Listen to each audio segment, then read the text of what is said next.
football was the colour in my world. Up There Gazali was the song track of my life. On weekend comes the time you can do whatever turns you on, go out and clear your mind. Me, I like football. Yeah, luckily for us, we were able to win scholarships to go to school. General excellence is what they called it. Geez, you had them full, didn't you? General excellence. It's a nice way of saying they had to find a column somewhere. I go to the Richmond station. I've got my beanie, and as the door shuts, this Carlton bloke reaches in and he grabs my beanie off my head, throws it under the train. Oh. I was just shattered, and as the train pulled out, all I could see was half a dozen black and white hooped arms belting the shit out of this bloke.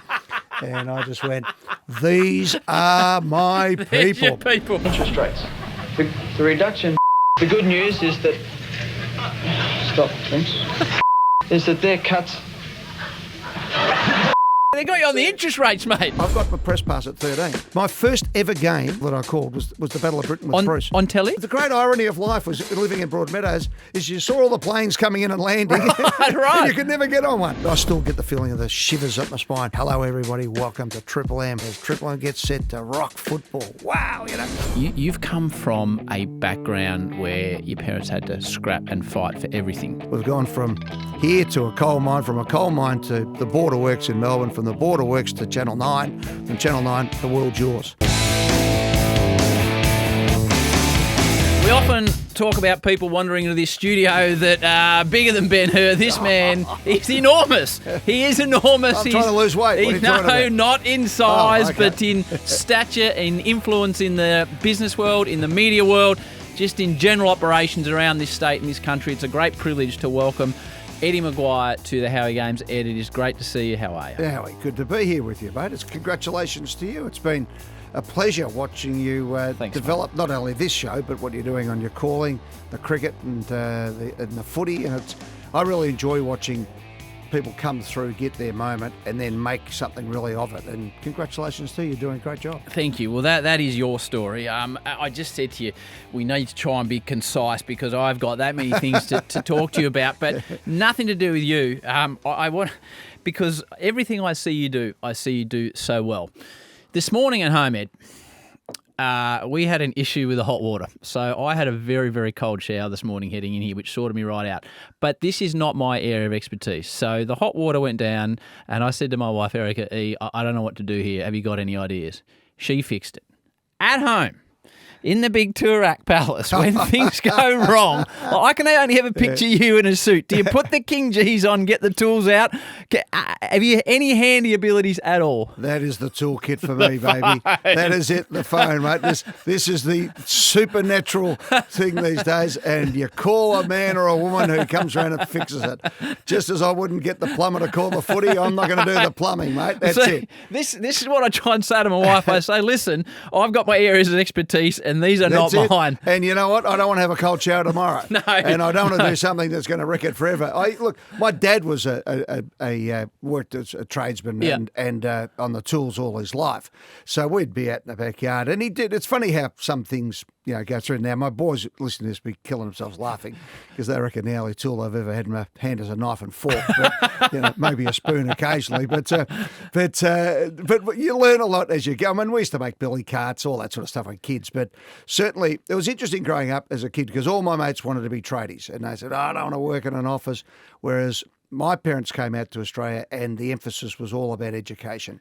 So for them, it was. I remember coming home as I think I was in about year 8, and all my mates were getting jobs at Coles. So I came home and said to Dad one night, I said, look, I might go up to Coles and see if they've got a job, get some part-time work. And he said, doing what? And I said, I was stacking shelves and everything. He said, are you kidding? And he's Glaswegian. You kidding? I said, what? He said, I haven't come 12,000 miles for you to go up and stack shelves. He said, I'll go and do the hack work. You get in and learn your books, and he had this great thing about, I'll clean your football boots for you. Your job's to get them dirty. Huh. And, so you could go all right. He instilled that early, and Mum did as well, and teaching us how to read, and we were very much. They missed out on all that. Mum was taken out of school when she was 10, and I think Dad was 12 in the coal mines of Glasgow. But they were educated people, they were intelligent people, and they were worldly people.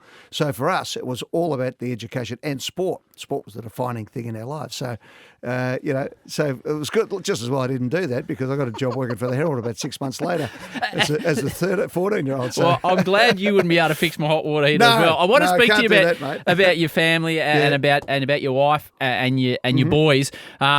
Just to snap poll in the office, and Tommy, who you know produces this show, there's another chap out the side, Das, who edits this show, and as you've said to me before, you've got to surround yourself with good people, and I've been very lucky. And Das wanted to know right off the top, because you've said to me before, you got to look good to perform well, and you're always $1 million in a suit.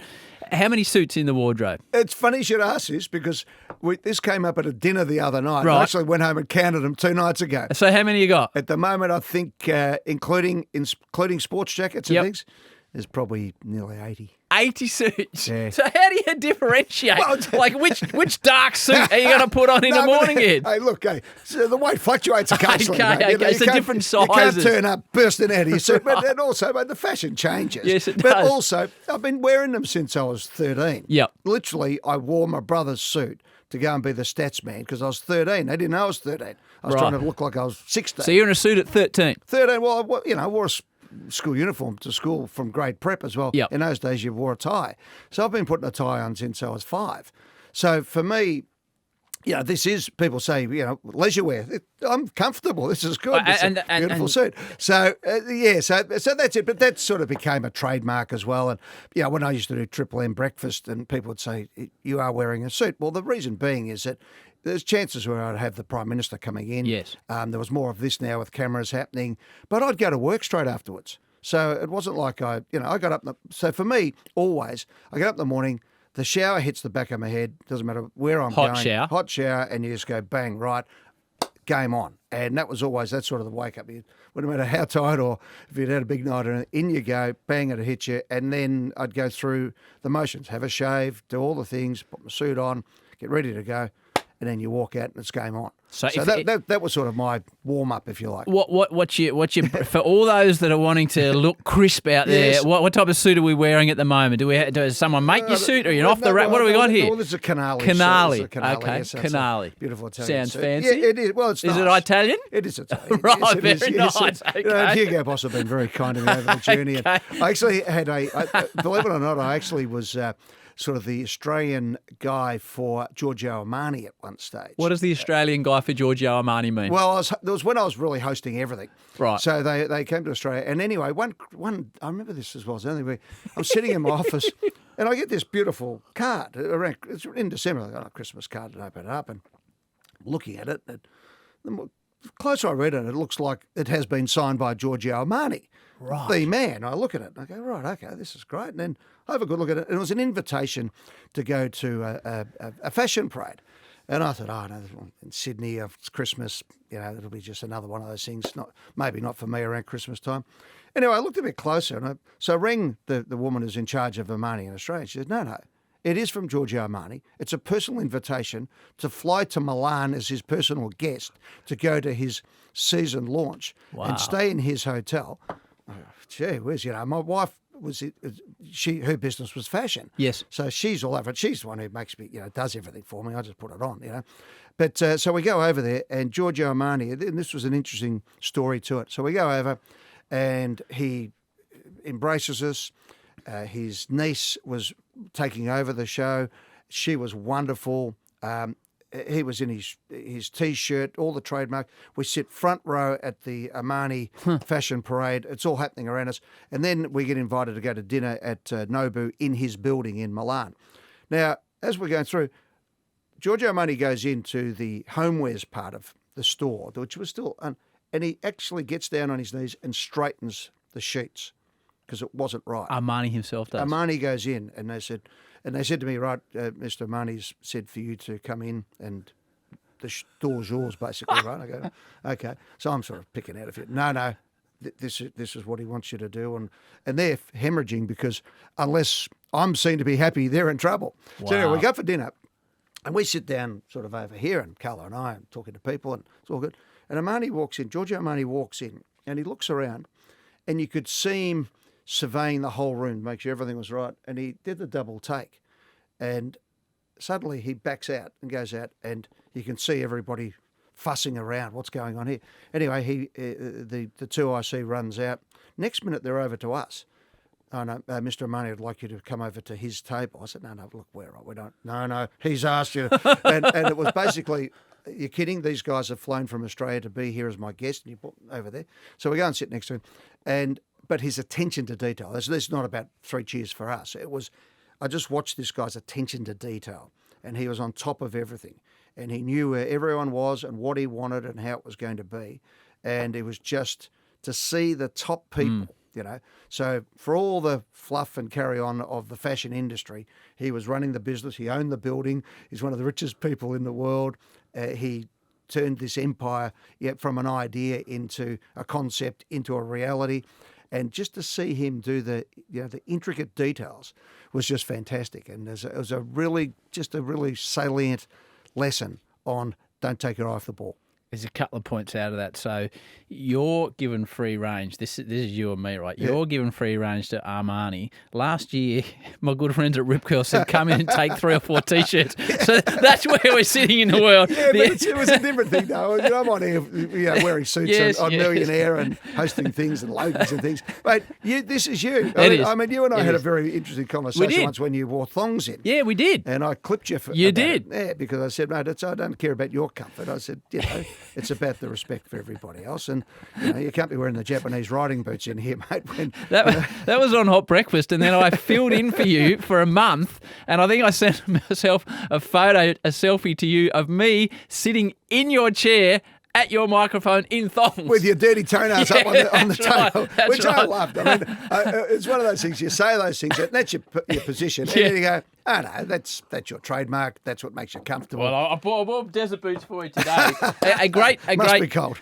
Someone we're both privileged to work with and both love, Luke Tunnicliffe. I spoke to him this morning, and he's very senior with you at Jam TV, and I work with him at Triple M. I'm very lucky. And I said, what path should I go? And it's funny you mentioned Armani. He said, listen, just get Ed to open his phone, just start at A, and you'll get to about D, and you'll have that many stories about people in your phone just before we move off fashion. Yeah. So you're in the suit the whole time, but you obviously got your summer place down at Portsea. Yeah.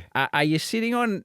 So when you're sitting on Portsea Beach... I'm a shorts guy. So you're in your shorts. I'm a shorts. Polo? Polo. Okay. Yeah. Giorgio Armani sunglasses? James Purse, maybe, Okay. But, from LA. But, Now, you mentioned your mum and dad. Yeah. Now people, probably the generation after me, so your 30-year-olds know you as a media behemoth, a Collingwood man. I don't think, and I don't understand the full story of your family's history. Now, we could spend 3 days talking about this, but tell me, what are your earliest memories of Broadmeadows, and what was the situation for your parents? Like the people I've had on this show, Ed, that they talk about their parents emigrating to another side of the world. Now, obviously, your parents could speak the language, but to jump on a boat, etc., in 1950, 1960, whenever it was, and go to the other side of the world, to this completely different country, it takes tremendous courage, I think. Well, it's all that and more. So, I mean, it's actually not a bad story because Dad, as I said, was in the coal mines of Glasgow in Hamilton, as a 12-year-old. Can you imagine that at 12? Yeah. Imagine being down a hole in Glasgow in the middle of winter. That was after his father got out of Ireland because of the famines and everything else. So he was leaving Ireland to look for something better. Yeah, so he got to Glasgow and they're there. He's 12 years of age in a coal mine. Working in the coal mine. So his big career break was World War II. Huh. He got out of the hole and into the war. Right. And then, so did all that. And then after the war, it was really hard. Britain was a tough place. They had all the reparations going into Germany to try and stop World War III. And, Scotland, as it often did, got the raw end. So while the mines were going and they had the oil in the North Sea and things, there was some prosperity around the place, but it was pretty tough. And and sectarianism was a big thing. So being a Irish Catholic Scot wasn't great. Now, you asked me my first memories of things. One of my first memories was going out to Essendon Airport and waiting for the film to come off the baggage rack with my dad and his three mates of Celtic winning the 67 European Cup. And they were that keen to see it. Oh, yeah. And it came, and I remember going as a little boy. I was 3. How I good. remember it as well as holding Dad's hand. And we went to a mate's place, and they put a sheet up on the wall. Oh, wow. I don't think it had sound. It was just the vision. And I reckon they just lined up the bottles of scotch and the long necks, and it was a long day. Yeah, right. And I remember as a little boy falling asleep. You know, it's 3. I'm all excited, but suddenly I slept. But yeah, so the Lisbon Lions. So I knew about Celtic before I knew anything about the footy and things like that. That was just so much part of our life. But going back to them, and Mum had an equally hard life in that she'd lived in Roscommon in Boyle, a place called Boyle in the middle of Ireland, bog country, in a farm. And she was dragged out of school at 10 because she had the 6 siblings and the farm and everything else. And they were not bitter, my parents, but they were both. It's interesting that they came together, that they both felt that they missed out on the chance that they had. They realised there was a bigger world for them. So they actually met at Butland's holiday camp working after the famous war. Butland's holiday camp. So Mum was working as a waitress basically, and Dad was the maintenance guy. And then they went to Ireland for a little while. Then to Scotland. There was no real jobs. I went to England. My sister, they got married. My sister was born in England. My brother Frank was born in Glasgow. And there was an interesting situation. Mum was going down. Frank was about 8 months old, 6 months, 8 months old. Mum was going down to the whatever they call a milk bar over there to get some milk. And she's walking down the street, and the woman 3 doors up, who was a Protestant woman, runs out and grabs Mum and drags her off the street and drags her in. Mum's like, what's going on? And my mum had a green cardigan on. And she said, Bridie, it's Orange Walk Day today. If you go down wearing green, they'll kill you. Of course. And Mum just said, oh, okay, this is not bringing up 2 kids here. Yes. And her brothers had come out to Australia and had started doing well out here on the roads. They worked as contractors and things like that. So anyway, Mum just went up, got all the forms, and basically said to Dad, sign them or else you can stay here. We're going. And do they lob into Broadmeadows, or is there well, close enough. They came out. Dad always said, the first day that they landed was Easter Sunday in March 1958, and he said the padre and the priest and the minister came out on a rowboat because they weren't going to get off on Easter Sunday. The unions were pretty strong back in those days too. Well, they're going right at the moment, just quietly. Yeah, but he said, they came out and they said mass on the boat, and he said it was a blue sky day. The sun was in the sky. He said he was in paradise. He said he couldn't believe it because when they left Glasgow, the train almost didn't get out of the Glasgow to go down to Southampton because it was in 10 feet of snow. Wow. So they nearly almost missed the boat. So they came out in the Casa Felicia, men on one side of the boat, women on the other side of the boat, and Frank was 9 months old, and he actually slept in the drawer so that he could be with Mum, and my elder sister Evelyn was there, and then. 6 years later, I was born, and 5 years again after that, my sister Bridget was born. So in Broadie. So they came out here, lived in Richmond with my uncle for a little while. Then they ended up in Oakland. But 12 months to the day of getting on the boat, they walked into their own home in Broadmeadows, and Dad just couldn't believe. He just said, "This is paradise." And he emphasised, he and Mum, every day that this place, if you're any good, if you apply yourself, this place is just unbelievable. And so from there. People always talk to me about Broadmeadows. I'm always optimistic about it because we saw it as the gateway to the world. And we always felt that way. And, we had a wonderful, it was tough. The layoffs at the factories every summer for people was devastating. It was tough. The Sharpies were out there. You're in a fight. You'd have a fight on the way to school, coming back at lunchtime, but going back up afterwards. Then you go and play footy.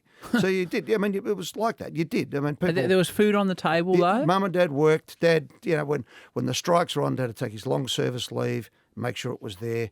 But every year it was the struggle about saving money for the school books and the uniform every year to go to school. And luckily for us, we were able to win scholarships to go to schools. So I won a scholarship to CBC St Kilda off the back of Frank having won one 7 So years an early. academic scholarship? General excellence is what they called it. So Geez, you had them for, didn't you? General excellence. General excellence, yeah. It's a nice way of saying they had to find a column somewhere. But that's what it was. So, but again, I got lucky. I had this old Irish nun in grade 6. Grade 5 wasn't great at the time. My mum was ill and a lot of other things going on in our lives. and it was pretty dire at that stage, and economically it was pretty dire.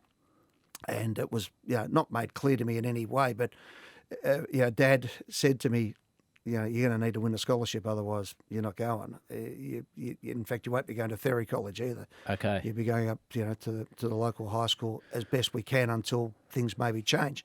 So I went to I walked in this old nun, Sister Matthew, later known as Agnes Murtagh, who I kept in contact with till she died. Actually, I went to her funeral. It was very emotional, and she said to me, "Right, you sit there." She said, "Your mother's Irish?" Yeah. And she said, "I heard you guys last year. It was uproar in the class." And so I said, "Yeah." I said, "I've got this exam coming up in March, end of March." She said, "Right, you sit there." Next day I came in, and there's a whole side of the blackboard just for me and a couple of the other kids who she'd picked out might have had some academic. And in the meantime, she was teaching other kids basically how to read. And she got everybody up to scratch. But for me, I went for the entrance exam and just aced it because she'd taught me so well. And then the scholarship exam, she had scholarship exams for 40 years of teaching.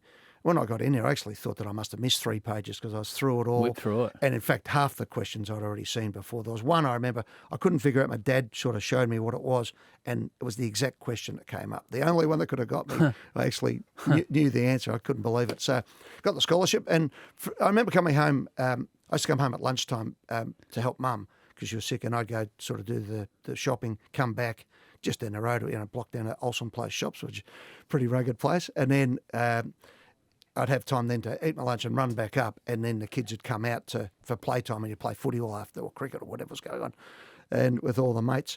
But I remember walking down the street this day, and Mum was at the letterbox, and she had the letter, and she opened it up, and I thought, this is Willy Wonka's golden ticket. This is it. To use the Bressy line, if it is to be, it is up to me from here. And it was great. So Frank, my brother, helped me study. My sister Evelyn had become a school teacher by that stage. She helped. Mum was in with the reading, Dad with everything else, and Bridget, my younger sister, barracking for me. So away we went. So it was great. Hold the thought on you for a minute. You mentioned the golden ticket. So you're up and away now. Yeah. So in one line, literally in one line, if your parents taught you anything about life, Ed, one line, what did they teach you? Be fair, and you go out to win. Okay. And that's not to dominate or anything else. In fact, it was reiterated by Alan Killigrew, of all people, the great hot gospeling coach. And he came up to a pie night in Broadmeadows when I was in the under-11s. And he got up at St Dominic's, and he got up this night and he gave the fire and brimstone speech, but he said, whatever you do in life, try and be the best at it. And it was at a time when they were cutting out awards at schools, that everyone had to be equal and all this sort of routine. And he re-emphasised sort of mum and dad's, but hearing it from this football coach who actually went to CBC St Kilda, so there was even a closer connection. And he just said, right, this is what it's all about. Do the right thing in life, but never regret because you haven't had a go. So that was really it, was have a go. You're not going to win everything, but you've got enough ability. They just instilled a confidence, not an arrogance, but a confidence that, right, out you go. Here's what you do. So Dad would teach us how to fight, but he'd say, don't get into a fight. But when it does, invariably when it comes, this is what you do, and this is how you do, and then get out. Don't kick anyone to death. Get out and get the hell out of the place. So that's what your parents taught you. Yeah. Now, put your story on hold for a minute. You have 2 sons, and I saw Xander on Channel 9 News last night announcing the teams, and your other son is in the States. Briefly, you've come from a background where your parents had to scrap and fight for everything. Your sons, due to the work that you and Carla have done, have obviously come from a far more privileged background. Absolutely. What, in a brief sense, before I ask you about what your sons are doing and how that makes you feel, what have you tried to instill in them? Because they haven't seen the hardship that you have. No, and to their credit, they articulate that really well. So they're deep thinking lads. So Carla came through, from Bendigo, and her parents worked hard and did basically the same thing, in Australia. And So you get each other. So get each other, yeah. So there's the one thing about it is, I was very happy for Carla's parents to play a big role in the upbringing of my boys because they had very, very, almost simpatico beliefs and value systems. But we did think about this, and I said to the boys one day when they were pretty young, and I said, listen, here's what we're going to do. I'm not going to take you to Broadie swimming pool, for summer. And I'll tell you the stories because you need to know about your grandparents, not necessarily me, because I got lucky. If I had any, I had great friends. I loved growing up, but it was tough and all that sort of stuff.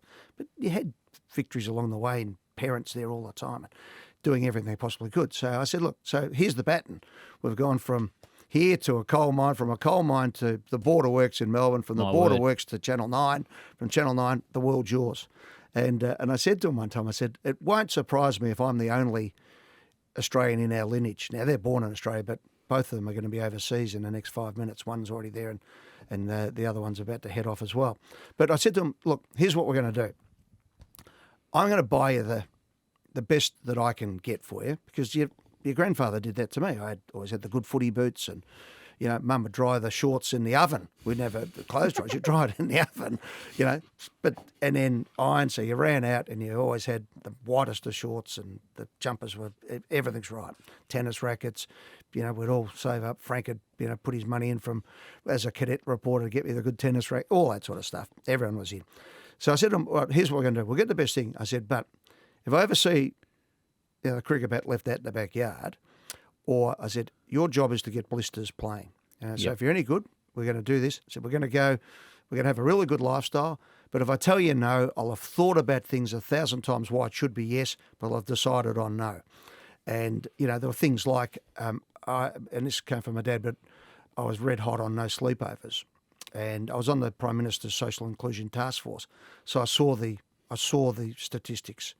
And sleepovers are really dangerous. And people would get angry, don't you trust us? And I go, no, it's not that. I don't need to explain it, but I will for you. Yep. It's your son's mate who gets pissed, who comes in and brings somebody we don't know, or anything that can happen and go wrong. And, of course, now we're seeing, these figures are now coming out more and more on these situations. And I said, I don't want people here because I don't want some kid to go home and say, oh, Mr. Maguire's walking around in his, his dressing gown or something, or he was walking around at 3 o'clock in the morning because he got up to go to the toilet. It's one thing that we don't need to have. Now, that caused, a bit of indigestion for the boys and for friends. But I'd said, no, that's the rule. So the rules were, I'll tell you, but I'll come up with as much fun as possible. But, similar to my dad, you've got ability, so I want to see the results. So it wasn't like, screaming sessions or anything, but, the nuns used to say to us, to whom much is given, much is expected. I like that. So that was it. So that was sort of always the philosophy. And to their credit, they didn't want the flash bat. They said, no, we won't get that one or that one, because we don't want to be dickheads and, we don't want to look like it. And I didn't realise how much, it sounds silly, because I'm aware of who I am and what I do, but how much there was about that, and turning up and things like that. And you try to sort of blend into the background a bit, but it's naturally there. But they figured it out pretty early, though, that, for any of that side, there's an upside, and that's what life is.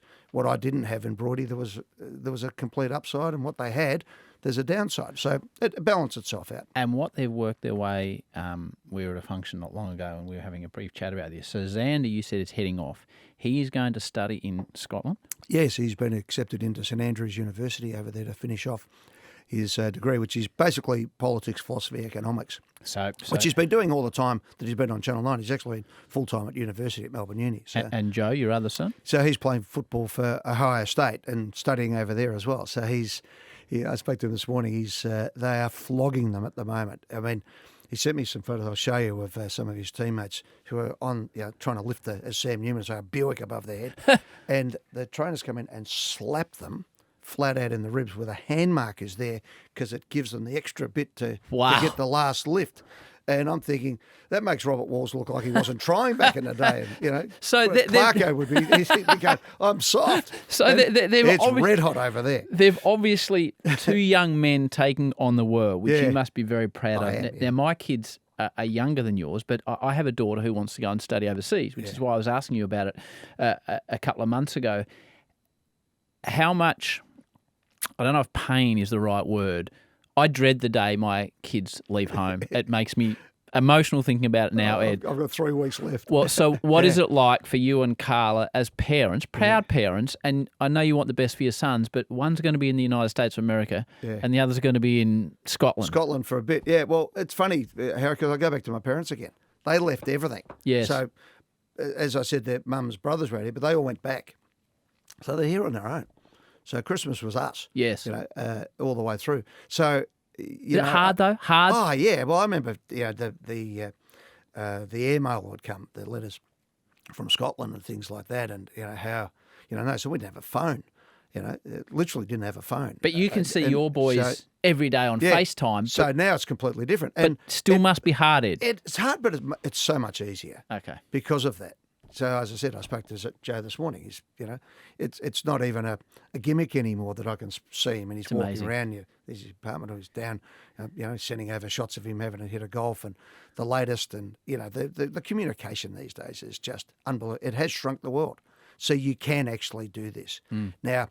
Clearly, touch wood, we're in a position where we'll be able to get over and see him, so that makes itself. Xander's going over. He's going for 4 months, so he's not so bad. But I think, he'll have to make a decision at some stage whether he does further education, does his masters, etc., which probably is on the cards. But he's got the opportunity to come back, I think, at 9 as well, and he loves doing it. He's very natural on the he's television. Good. Yeah, he's well, very natural on the television. Do you you look at him with a critical eye, or? Oh yeah, no, not a critical eye. Just watch it. Right. And I'll say to him, but we'll discuss. He's his own man, and Tony Jones and the 9 News crew, they're his bosses. But it's tiny bits of. I remember you saying to me at once, I'd been doing something, and I saw you 2 days later. And you said, "I saw you doing a live cross. You're just moving around on your feet. Yeah. Just stay still." And it's just little things that can make a big difference. Yeah. Well, even you see people standing, and if you're actually ever doing anything at a podium, well, you do it well. Yes. But you actually, the idea is actually to stand almost in a boxing pose. Yes. Not like that. Yes. Just get yourself there, because if you stand like this, you tend to. Which is what you told me I was doing. Exactly. And so if you stand there like that and you have your hands square and keep your finger on your script, if you've got one or wherever it is, you can actually relax. And you might be, shivering in the legs if you're nervous, but that's all it needs to look like it's in control. But he did Neighbours for 2 years as a young kid, so he knows his way around a camera. So he was taught by directors and the camera guys out at Channel 10, who a lot of them were the guys who I worked with when I was at Channel 10. And now he's at 9 with the same sort of thing. And the camera guys are usually fantastic in that situation. But he's his own man. But we like discussing it anyway. It's funny. He did a story last week with Dennis Pagan, and I said to him, this game, North Collingwood, really reminds me of 1993 when North beat Collingwood at Victoria Park. Adrian McAdam kicked 9. Oh, McAdam. Yeah, and I said, because Pagan, who coached me in the under-19s at North, and I've known Dennis all the way through and have kept in contact with him. Great man, Dennis Pagan, great coach. Had a real impact on me for the few months I was with him. I didn't play a game under him. I went to Channel 10, but he was really... Yeah, he was quite significant in my life, Dennis Pagan, for the little chapter I had with him. And now your son's viewing. Well, I said to him, I remember Pagan saying one time it was the best win of his life was sending the Collingwood supporters home. Of course, it resonated with me. Yeah, I bet it did. And he said it to him again. And did he? And at 3/4 time, that story was looking absolutely prophetic. And those sorts of things where I can sort of go back in time a little bit and the stories. But he's his own man, as I said. He's loves the sport. He's a very good rider. So he's got other things to do. Well, congratulations. Of all the things you and your wife have achieved, I'm sure the success of your boys would. I'm glad you keep mentioning Carla, because she runs the whole operation. Yes, I've been told this. Tanner said, mate, make sure you're asking about Carla, because she's the brains and the muscle behind the whole operation. She certainly is. So, before we get to you starting in the media, what's your first memories of going to the footy? So, my dad went to the footy the first time, and he thought he was going to the soccer. And He went to the wrong joint. He said, "Geez, it's good they got the flagpoles. Where are the goals?" And he said he laughed. He said they kept running out. He said, "Well, was there 2 games on here?" So here's an He kept running out. So the dad at Essendon, which was the easiest one to get to on the Broadie train. We lived in North Melbourne zone. Over the back fence was Carlton, Bruce Dool, Curly Austin. Okay. Mark Dawson lived across the street, who was north. Robbie Walls used to go out with the girl up the street. I used to go up as a 5-year-old, wait for him to pull up in his car. Did you? Yeah, so Mark Dawson there, Robert Walls there, and Bruce Dool, Curly Austin, all these guys around the place. So you remembered in Broadie. The great thing about Broadie was one in all in Broadmeadows. It was absolutely that. So everybody was proud of everyone. You knew anyone who'd won a scholarship or got a job or did something or won the grade 6 sports. Everyone knew, and it was a real sense of community there. Not us against them necessarily, although when we played, it was very much that. But we were a tight knit group, and so Dad was in it. My brother, who I loved, who I just carried his bags everywhere. Frank. So, but at 5 years of age, I just decided I'd barrack for Collingwood. I fell in love with Peter McKenna. And one day, this sounds apocryphal, but it's absolutely gospel. I walked down the street, and Frank was into me. Come on, get back, and all the rest of it, and we'll go to the footy together, and all this sort of stuff. And it was a passing phase, he thought, and he did some. He tricked me on. She's been a long phase. Yeah, it is. Yeah, well, I was the black and white sheep, and the families at dinner, and they used to have Jiffy donut bags, and on the Jiffy donut bag had the club songs this particular year, 1970. Right, and the Pies were going to write 1970, Essendon weren't, so that probably helped a bit as well. And there was a screwed up Jiffy donut bag on the ground. Now I'm 5, right, and I'm walking along, and go, all right, if this has got the Collingwood theme song, that's it. I'm convinced, because I wanted to play barrack for the Pies, and Frank was into me. Anyway, I opened up, and it's good old Collingwood for everyone. That's it. Anyway, wow. A week later, Good story. Frank comes around the corner from school, and I'm standing at the front gate in a Collingwood jumper with number 6 on the back. And that was it. So as a kid, what are your memories? So you're going to Victoria Park? Well, one of the first things, I was actually on 3 levels of cans. My dad used to bring a lump of wood to put on it so the cans wouldn't cut my shoes, right, and hurt my feet, at Windy Hill for the Windy Hill Brawl. Okay. And what happened is I was in the out in the standing room in the old Crichton stand, and they'd all run down to the Royal Hotel where the beers were cheaper in the 20 minutes of. So they're all taking off. At half time. And get the pass outs and away they go. And as they're all going, my first ever call. It's on! Right. And they've all run back. Yeah. And I go, no, what's going on? And I could see the other side and the police horse, and I could see Mel Brown, but on the other side. And of course, you go back, and it's on the news that night, and it was a big story on World of Sport the next day, but it's shot from the other side of the ground. So I have the memories of the TV, but I have my memory of looking across on that sort of from one half-forward flank to the other half-forward flank of it all happening and people going everywhere, and Johnny Casson, and Big Grinter, who was a copper, grabbing Steve Parsons, and it was just unbelievable. Graham Richmond in amongst it. All these names. See, they were the superheroes. Yeah, famous names. But they were the superheroes. We had a black and white TV. And, that was it, basically. You watched English comedy. Might get some soccer magazines from Scotland that were sent over, or the Scottish newspapers a month late. And you had Lou Richards and World of Sport and Mike Williamson, who I loved. And I fell in love with him and Shirley Hardy.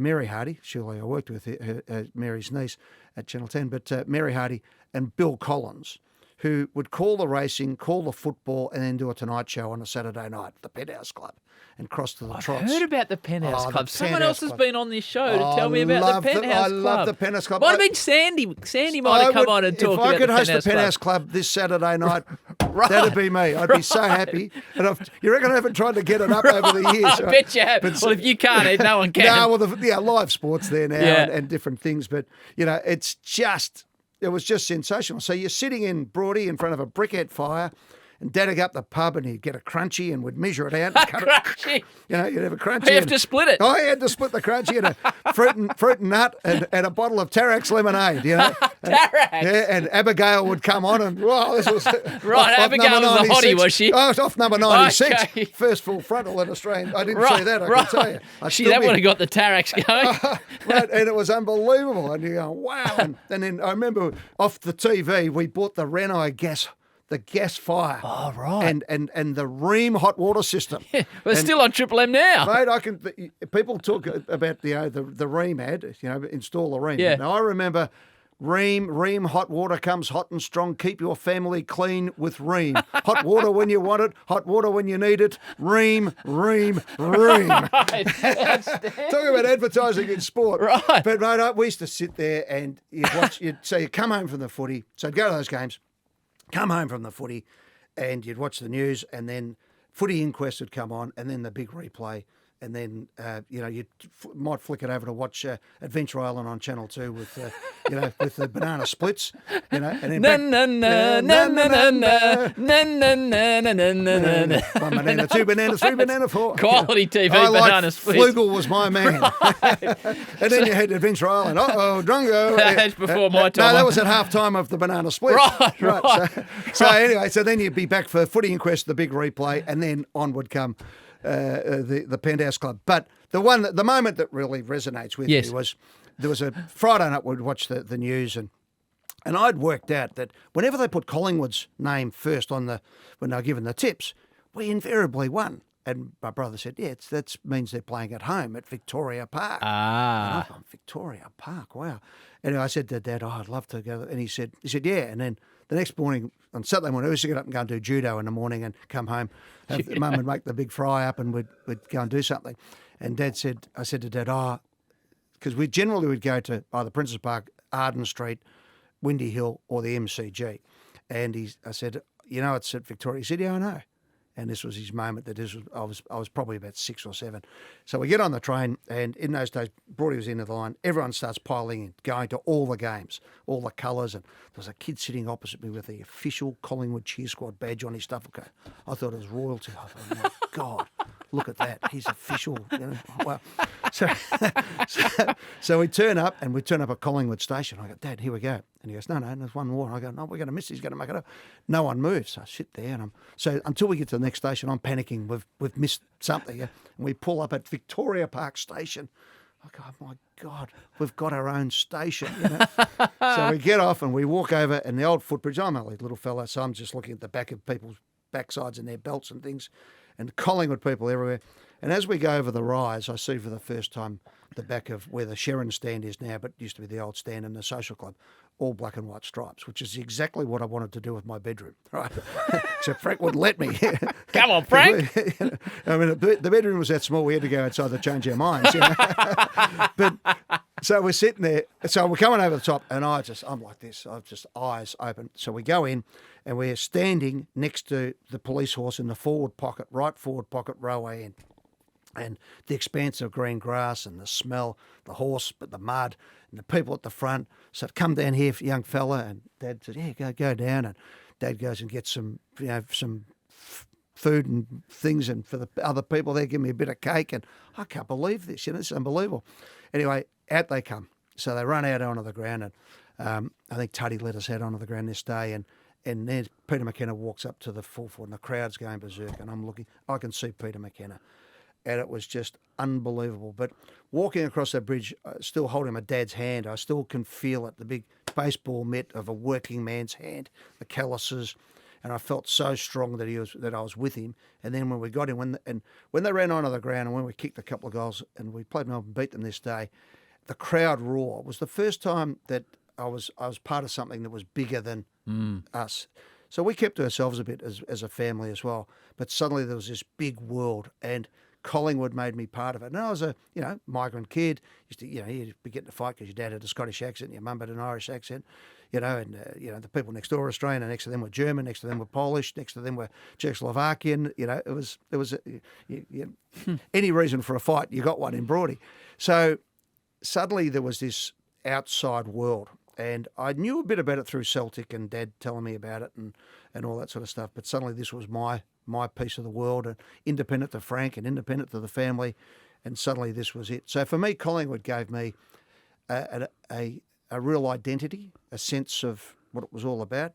Learned quickly that people didn't quite, maybe not everyone loved the Pies, which of course got my back up, who would have thought, and maybe that influenced the way I was as president of Collingwood when the club was falling away, that I wanted to instill that pride for migrants and working class people and people who love the pies that, and so my decision's based on moving to the MCG and to what was then the Lexus Centre.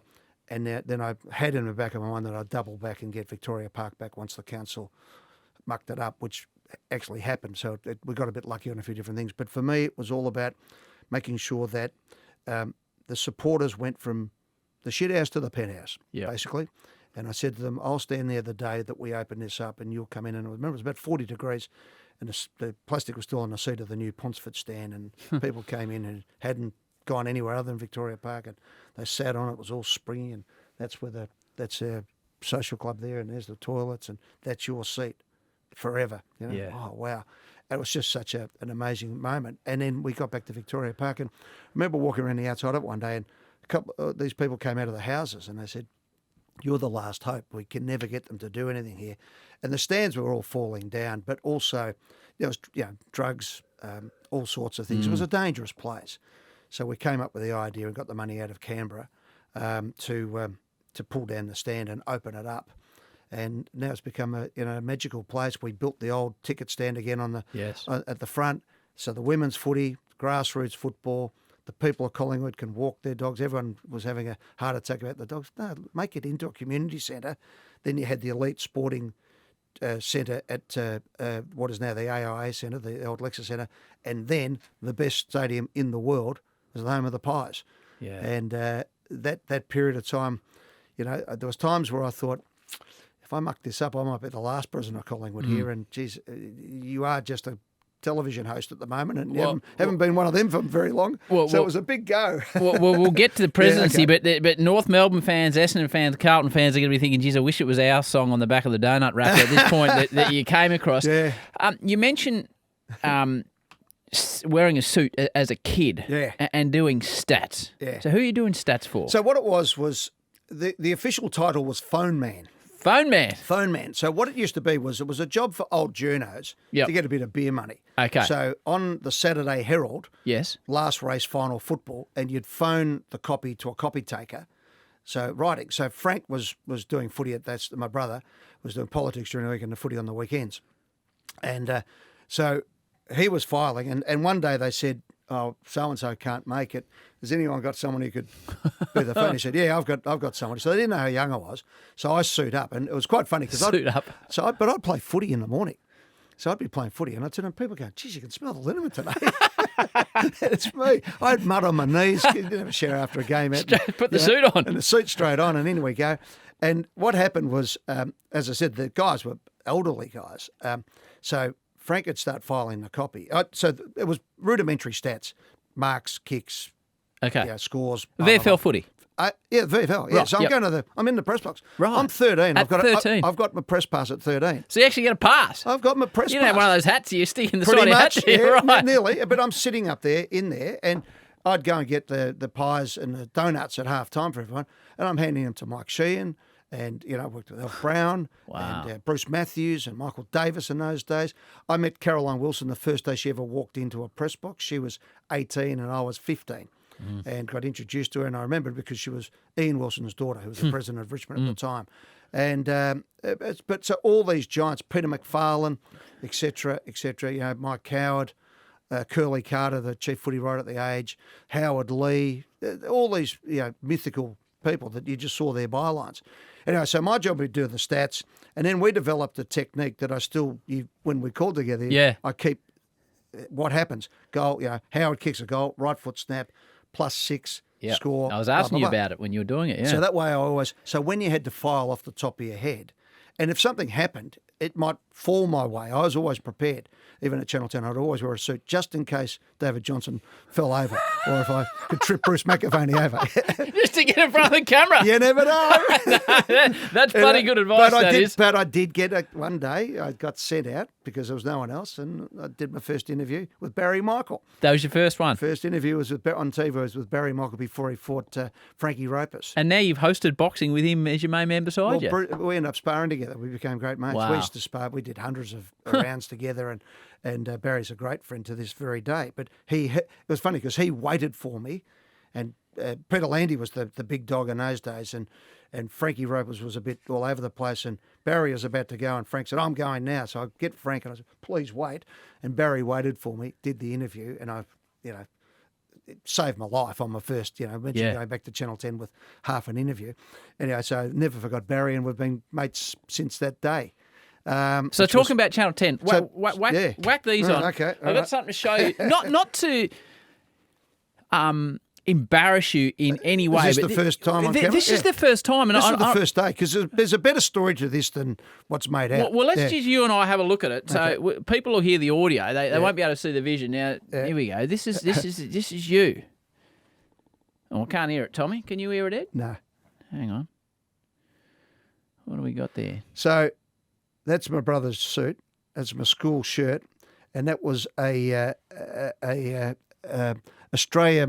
What was that? Advanced Australia tie that Frank had brought home out of a PR pack or something. That's what I'm wearing there. You got the old surfy haircut. It's good hair. We can't hear it, Tommy, but that doesn't really matter. And I'm 17, and I'm still at school. Like, I'm at school the day before. So you're at school. Oh, now Tommy's saying he's going to get the audio here. I was telling you how good Tommy was. Now he just can't roll the audio.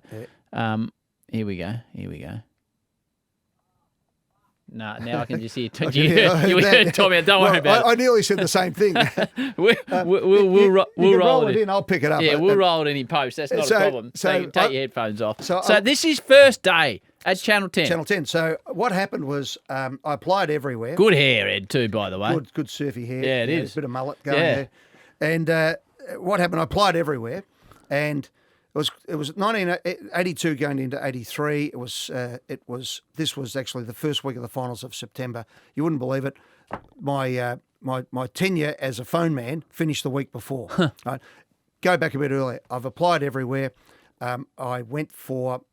Eventually, I did the exam for the age, and then went and did had to sit in front of all the brass at the age. Creighton Burns was the. Oh, there we go. We've got it. Do you want to? Let's have a listen. Here, Tommy sorted. There we go. Let's have a listen. Okay. What do we got here, Tommy? Yeah, we got the cans on. We're good to go. Bad news following the reduction in interest rates. The reduction has resulted in a $21. The good news is that. Stop, thanks. The bad news for ANZ and National Australia back borrowers is that their cuts. At that stage, you got the interest rates, mate. Yeah, well, that was the thing, So you can imagine what it was like. So anyway, I'll go back. So yes, so I ended up getting the job on the age, and they're going to start me because no one was getting a gig. I think I was the last high school kid to get a job at the age. They're going to start on the 1st of July, so new financial year. I thought I was a shoo-in at the Herald because I'd been working there since I was 14. Didn't get it. Filthy. So I went and got a couple of bank jobs just in case. Because working in the bank to work, I didn't take them up. Okay, got into RMIT to the journalism degree, and so I sent everything everywhere. Got the Channel 7, got the Channel 9, got the ABC. You're on file, We'll call you. See you later. We'll call you. Anyway, I open up this Channel 10 one. I go, here we go. There's another one. Ring this number. Would like to see you. What? TV never came in. It hadn't come into my mind because I was a newspaper sort of guy, and Frank was a newspaper guy. Anyway, so. Dad takes the day off work, drives me from Broadie to Nunawading. Couldn't get any further. Nunawading, of course. At the Nunawading. You got your suit on? Got the suit on.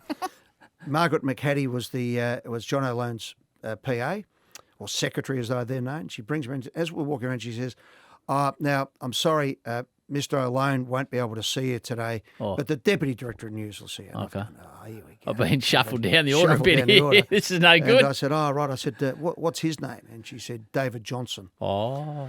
So I'm like, right, okay. So I sit in with DJ, as he became, and he started asking me different questions. And later on, they told me they'd seen, how long I'd been doing things. And by that stage, I'd started covering international matches for AAP cricket. Okay. So I'd work, and I was sitting next to Henry Blofeld and all the superstars. At a test match? Victoria versus England, which was a big thing in those days. Right. And then I'd come in and work at the test matches. And they took me to the long room for lunch and all this sort of stuff. I'm, 17, what 16. No, I was 15. I was 15 at that stage. Anyway, so all this is going on. So we go in, and David Johnson asked me a few questions about, what would you do in this situation and how would you do this? Anyway, it all finishes up. We go away. I don't think anything more of it. And, I'm trying to get in. The age exam was going to come up on the 29th of October, my birthday. Pretty pivotal day for me, not just being born, but the day I became president of Collingwood. Right. And this was the start. So this was about mid-August. I get this phone call on a Friday night. Rarely am I home at 5 o'clock on a Friday night because I'd be doing band practice or footy, something going on. I'm home. Answer the phone. David Johnson. Is Frank Maguire there? No, he's not at the moment. Who's calling? David Johnson from Channel 10. Oh, hello, Mr. Johnson. I'm Eddie Maguire. He said, you're who I'm after. He said, I wasn't sure if this was Frank's. We didn't have a number for you. I said, oh, right, okay. He said, look, would you like to come in and do some work on weekends, and we'll see if we like you and if you like us. Right. And I said, right, okay. I said, Right. I said, no problem with that. I'll be. And I said, I think I'll like you. And I said, what's the best place? How do you get there? I said, I'm 17. And he said, that's up to you, son. you find it, okay? And I said, I'll find it. Don't worry about that. I'll ride my bike. Anyway, and just at that, my dad and mum had driven in the driveway, and Dad always laughed. He said, I burst through the front door like I was running through the banner on grand final day and almost long jumped to the car. Dad, I've got this interview at Channel 10. Anyway, so I go and do that. And it's a funny story. So I'm there all through, and I said to him, look, I better take the next couple of weeks off. I better pass, do my exams. And they said, just bring your books in and keep working here, son. Tony Banks was great, and Clem Dimsey and these guys. They said, no, just stay here. Don't give anyone another chance. You half got your foot in the door. Anyway, they weren't putting anyone on at Channel 10 either. So my sister, who lived in Sunbury, said, there's an ad in the paper for the Macedon Rangers Telegraph. So up I go. I get the job. So I think, right, here's what I'm going to do. I'm going to have a real go at trying to have a crack at the under-19s at North. I'm going to go to RMIT. I'm going to work on this country paper. And on my worst day, I'm going to start on the age on the 1st of July. She's a full book. I've got it under control, right? And I'm out, tearing up the town with my mates from Bridie. Anyway, the bloke up there was a great guy. He said, right, we want you to do one story, write a story about you. Come into the Macedon Range. Oh, write the story. That's, who would have thought I'd write a story about myself? Whoops. That's Joe Maguire. Jeez, there we go. Tell him you... Oi, I'm doing the Howie Games. There he is. Hey, Joe, how are you, mate? Nice to see you, mate. I'm well, how are you? Yeah, good, mate. Hope putting's going well, mate. Right, I'll leave you to it. Okay, I'll come back to you. Bye. Bye. So I go up, write the story, new man from Macedon Rangers, blah, blah, blah. Channel 10 ring me and say, we need you to come in this week. And I said, I was going to give you a call. Here's my plan. Yep. They said, right, Friday you're supposed to be in an RMIT, aren't you? I said, yeah, all day. They said, come in another morning. We want to see you. So I turn up, and they're all there waiting for me. And they said, look, we'd love you to we'd offer you a cadetship. Oh, you've got to remember, I'm living in a housing commission house. Yeah, of course. Literally in a room with my brother that you had to, but neither of us could stand up at the same time. 2 single beds, and that was it. And so I said, okay, no worries. So I go back to the Macedon Rangers. I go up to the guy. I said, look, he says, I didn't think it would keep you long, but he said, I didn't think it would be this short. He said, So how long were you there? 2 weeks, 1 week in, 1 week out. A good 2 weeks. And he said to me, right, I want you to write one more story. He said, write the story of Channel 10 poachers Macedon Rangers man.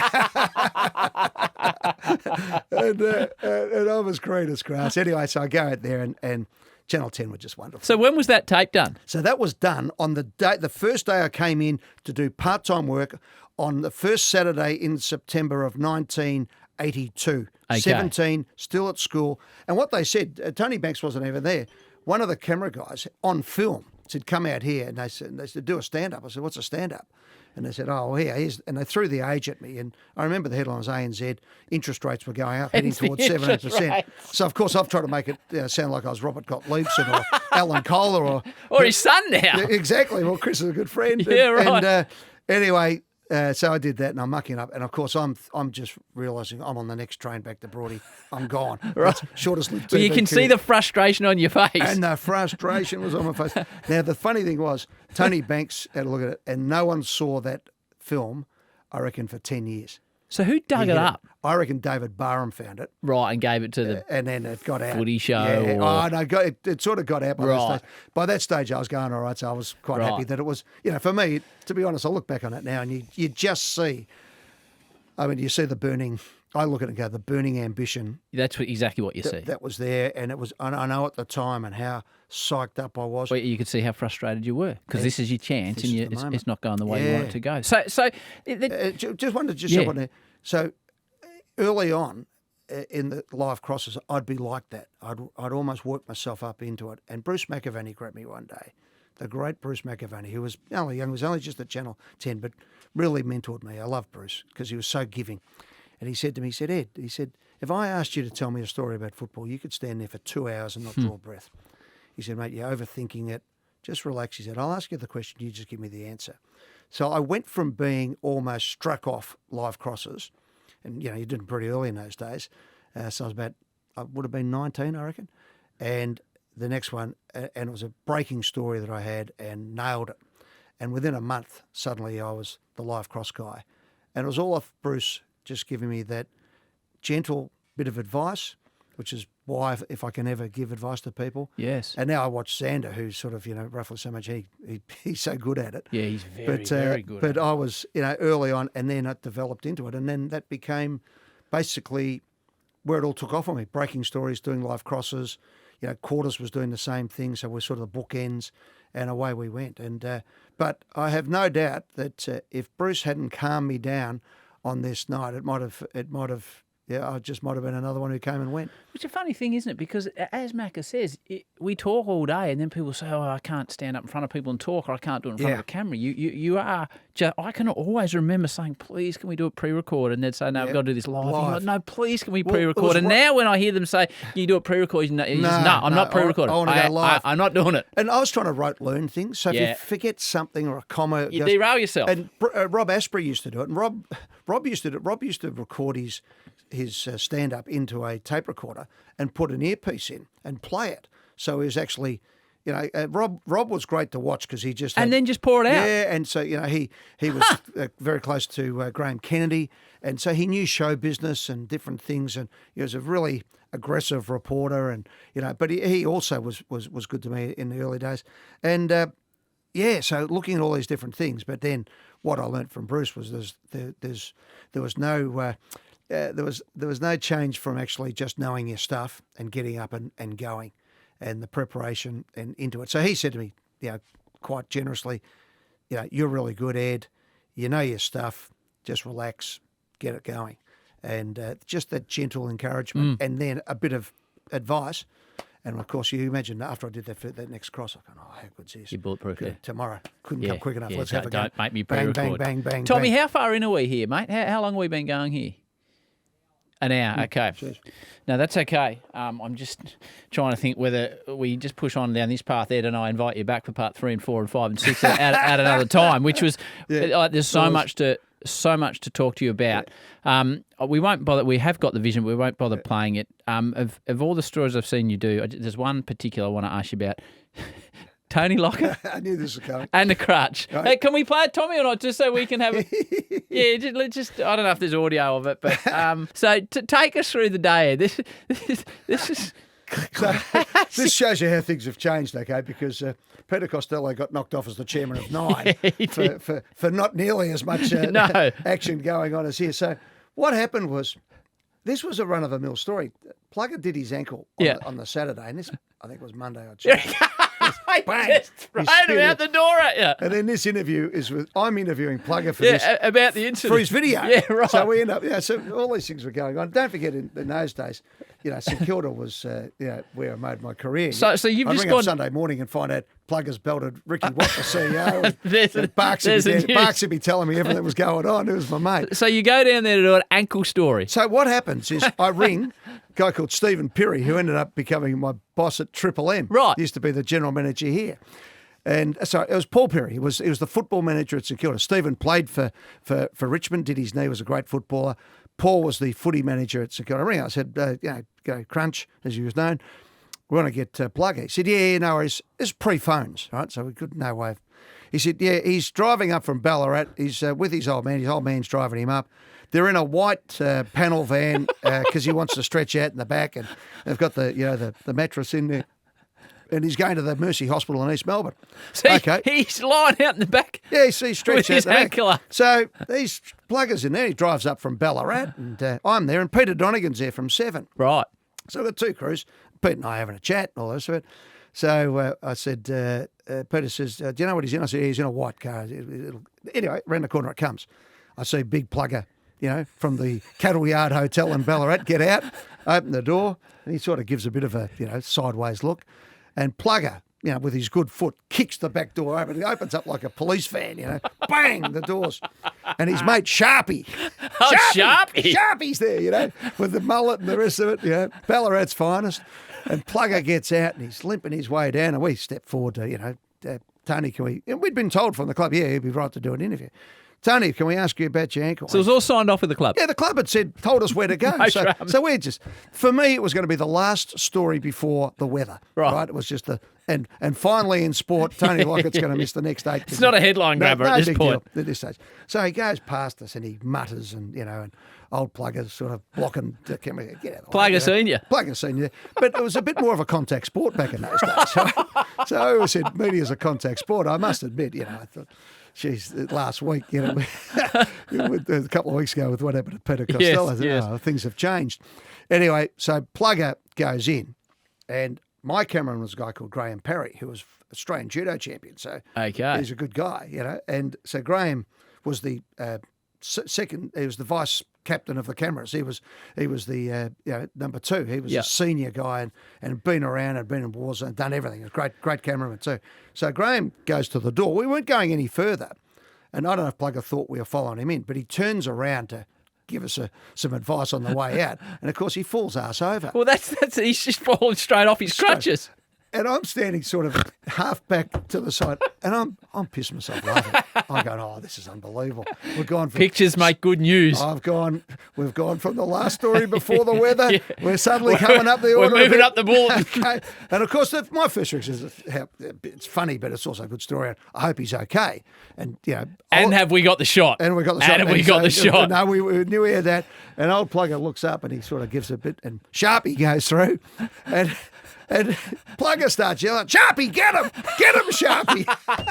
Come on, Sharpie. Oh, God, geez, I used to have Sharpies in Broadmeadows. I had to find out if to fight this Sharpie. But anyway, sure enough, up gets Tony, big Plugger, and he picks up the crutch, and the next minute, bang, it comes through.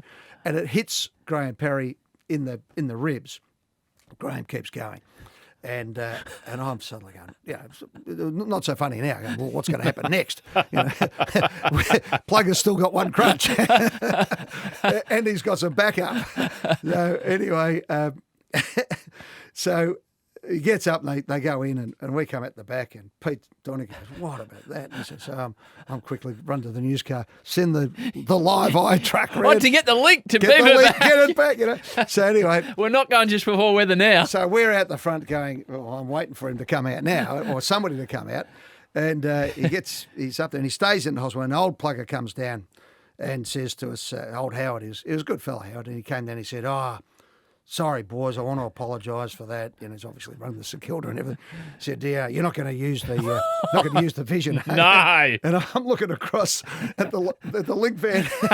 It's on air. No, we're not using that. I said, mate, it's already on air. He said, what else? I said, mate, so we let him apologise. And so, of course, this becomes the lead story. And I said to Plugger years later, I said, how many sportsman's dights have you dined out on that? And as I said, we did his video and all sorts of things. And he said he had a regret, though, Plugger. He regretted he didn't throw it harder.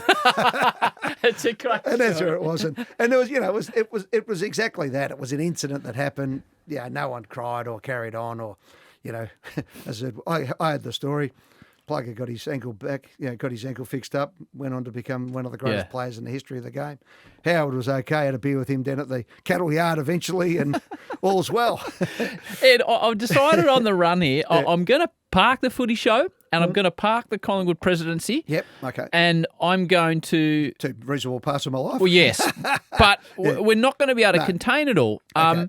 And I'm going to get hold of the beautiful Caroline at some stage and say, as good as he was, I'll come Eddie, back again. we're going to... So I'm going to park those two to the side for the moment. Sure. I just want to divert you very quickly. Tunners was telling me there is no one that you do not know. So I'm just going to play a very quick game with you here. Yeah. 6 degrees of separation. Yeah, okay. These are the 3 guests I would love to get on this show, right? Yeah. If it was tasked to you, Yes. I want you to tell me, without giving away state secrets, who you would go through to make these happen that you would potentially have in your phone. Tom Brady. Yeah. Have you met him? Yes, I have. Right. I was actually. This is what Tunner said. He said you'll mention him, and he'll say, "No, I've already met these blokes." Well, I was in the room with him after the Super Bowl where he had his jumper stolen.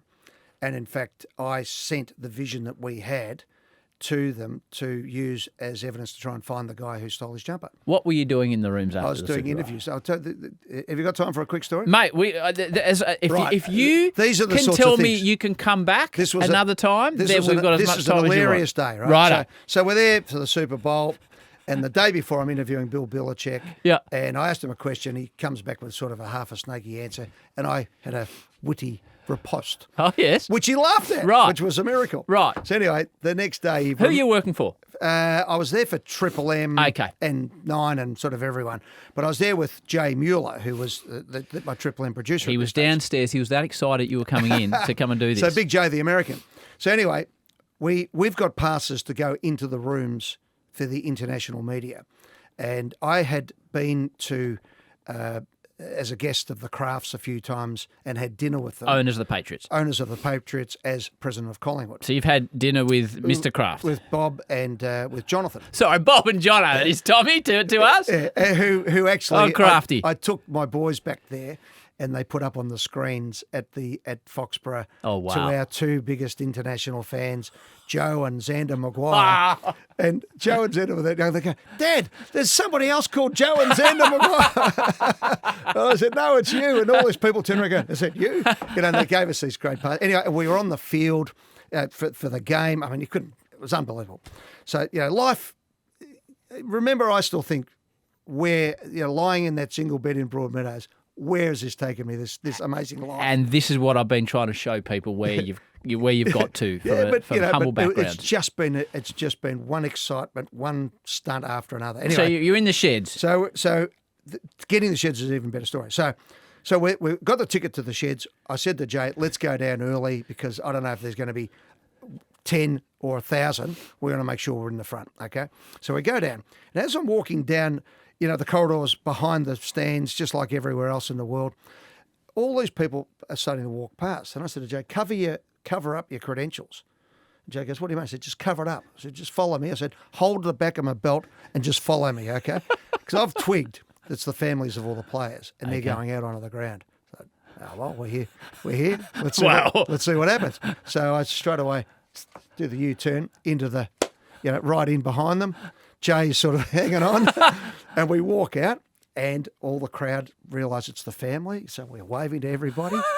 And I go out onto the ground, and I'm on the ground as they're presenting the Vince Lombardi trophy. Wow. I start interviewing Rob Gronkowski and various others. So you've pulled the mic out on there. Mic out, and I said to Joe, I won't push our luck too much here. Just hold it because we're going to get him inside anyway. But I wanted to get, and he's got a phone at this stage, and I look up, and there's Craig Hutchison up on the stage holding the Vince Lombardi. Yes, that'd be Hutchie. So Hutchie's up there, and I'm laughing, and I'm down here. And so anyway, so we go down. So I said to Jake, let's get off the ground because the players were still celebrating and the families and everything else. And I interviewed Mrs. Kraft, who had cancer at that stage and subsequently passed away. Anyway, so let's get off so we don't get thrown out and we'll be right. We'll get everyone inside. So as we're walking off, I look up and 10 feet in front of me is Bill Belichick walking off in the same direction. And here's the power of the suit. Everyone else is in there. So I'll be stuffed in my thongs, is You're what in you're your telling thongs, me. I'm in my suit. I can't get in. Right? And suddenly I'm pulling out, I've got wristbands and everything that's One going. of those real Grand Prix wankers with that many passes on. I had everything going because I'd been invited to a lunch and I was doing something for the end of it. Had everything going. Right? And so the bloke looks at me and I just nod my head, giving, no, I'm with this guy. And I said to Joe, just let's see how far we go here. So we go all the way in. And you wouldn't believe it. We go into the room, we stand back, and Bill Belichick is by himself in the winner's room, having just won the Super Bowl. So we stayed back, not hiding, but just out of the way a bit. And I just watched him. And he went over to a sink, and he put his hand up against the wall, and it was the moment Lee Matthews talks about it, and also Kevin Sheedy and Mick Mott has said the same thing, that it's the relief of winning. So he's there, and you can just see the energy drain out of his body. He's kept it together all the way through, and he throws cold water up on his face, pats himself down, and he turns around, he walks over, and he goes, "Oh, can I help? Who are you guys?" So he said, "I said, oh, I'm here from Australia." He said, "Oh, yeah, I met you yesterday." He said, "You're supposed to be here?" I said, "Yeah, well, I've got the They've tickets." got all their credentials, and all mate. this, and the guy who's the security guy comes and goes, "Oh, you're not supposed to be here at this stage, Oh, you come in when the players come." "Oh, sorry about that, Well, so we've done everything. We walk out, and of course there is a queue a mile long, of which we go straight to the front of the queue. And some bloke arced up and said, "Mate, shut up, will you?" Jay, talk to him, Gee, the American. No, man, we're supposed to be here. So we get in, and you've basically got unfettered access to all the players. So Gronkowski comes out of the shower, the big joker that he is, and he's butt naked with his towel over his shoulder. And, and I start interviewing him and start joking. So Well, he's got no kit on. He's got no kit, and he's a big man. Right. He's an impressive man. Right, good luck to him. So we're laughing and all that.